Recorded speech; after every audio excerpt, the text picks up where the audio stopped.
خالد الجابل، راشد الدكان، نقلات نصراوية توصل يوسف خميس، مساعد الطرير، ماشي مساعد لخالد الجابر، استلمها خالد منامة، لعبها طويلة، وسط الدفاع النصراوي توصل يوسف خميس، لمكورة مع معتمد خوجلي، برضو يوسف ماشي، مررها مساعد الطرير، استلم كورة مساعد، لعبها طويلة جهة محمد شلقان، ومحمد شلقان جاري والكورة ماشية، جاري محمد شلقان يخش المر وجول! هدف نصراوي سجله محمد الشلقان في الدقيقة 7 من الشوط الأول. محمد الشلقان بيستلم كورة وبينطلق فيها وبيسدد على يمين زهير شاكر مسجل الهدف.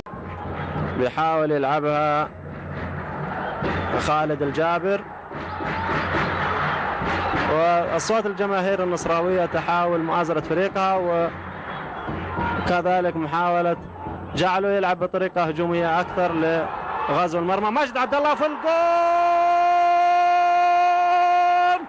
هدف جميل من ماجد عبد الله. محسن الجمعان من الجهه اليسرى يحول كره عرضيه لم تجد الا قدم ماجد عبد الله الذي اودعها المرمى بكل سهوله وسط ذهول مدافع الوحده وزهير شاكر. هدف ثاني للنصر، هدف ثاني للنصر في الدقيقه 35.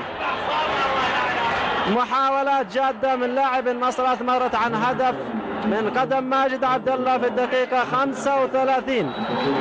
هدف جميل، هدف جميل من ماجد عبد الله. هدفين مقابل هدف للوحدة.